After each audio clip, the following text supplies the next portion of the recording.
দীর্ঘ ইউক্রেন যুদ্ধ এখনো অব্যাহত, তবে এর মধ্যে আরেক নতুন রণাঙ্গনের কুচকাওয়াজ শুরু হয়ে গেছে রাশিয়ায়।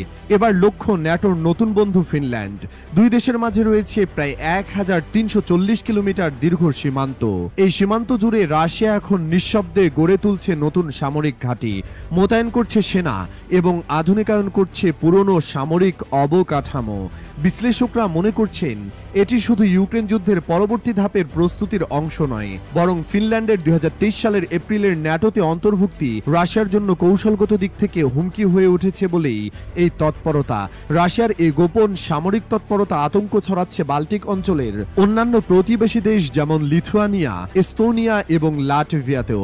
সাম্প্রতিক স্যাটেলাইট চিত্রে দেখা গেছে ফিনল্যান্ড সীমান্ত থেকে মাত্র 60 কিলোমিটার দূরে কামেনকা অঞ্চলে রাশিয়া ফেব্রুয়ারি থেকে এখন পর্যন্ত 130টির বেশি সেনা তাঁবু স্থাপন করেছে, যা অন্তত 2000 সৈন্য রাখার জন্য পর্যাপ্ত। এছাড়া রাশিয়া পেট্রোঝাবোদস্ক শহরের আশেপাশে নতুন 3টি বিশাল গুদাম নির্মাণ করেছে, যার প্রতিটিতে 50টির বেশি সাজোয়াজান সংরক্ষণের ব্যবস্থা রয়েছে। সামরিক বিশ্লেষকদের মতে এই অঞ্চলটি ভবিষ্যতে ন্যাটো মস্কো সংঘাতের সম্ভাব্য সদর দফতর হয়ে উঠতে পারে।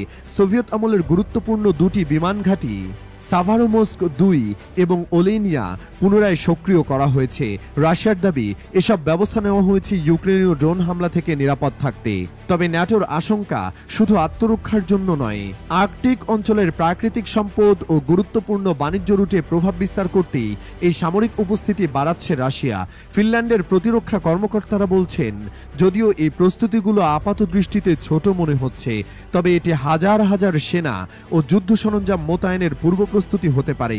ইউক্রেন যুদ্ধ শেষ হলে রাশিয়া এই এলাকায় বড় বাহিনী ফিরিয়ে আনতে পারে। ফিনল্যান্ডের প্রতিরক্ষা বাহিনীর কৌশল প্রধান বলেন, আমরা জানতাম ন্যাটোতে যোগ দিলে এরকম কিছু ঘটতে পারে, আমরা সবকিছুর জন্য প্রস্তুত। তিনি আরও জানান, বর্তমানে ফিনল্যান্ডের প্রতি সরাসরি কোনো হুমকি দেখা না গেলেও রাশিয়ার প্রতিটি সামরিক গতিবিধি নজরদারির আওতায় রাখা হচ্ছে। এ প্রেক্ষাপটে মার্কিন প্রেসিডেন্ট ডোনাল্ড ট্রাম্প মন্তব্য করেছেন, রাশিয়ার পদক্ষেপ নিয়ে আমি মোটেও চিন্তিত নই। ফিনল্যান্ড ও নরওয়ে নিরাপদ থাকবে। তবে চলতি বছরের ফেব্রুয়ারিতে ডেনিশ গোয়েন্দা সংস্থা সতর্ক করে জানায়, ইউক্রেন যুদ্ধ যদি স্থবিরতায় পড়ে তবে পরবর্তী 5 বছরের মধ্যে ইউরোপে বড় আকারের স্থলযুদ্ধ শুরু হতে পারে। অনেক বিশ্লেষক বলছেন মস্কো প্রস্তুত হতে সময় নেবে মাত্র 2 বছর।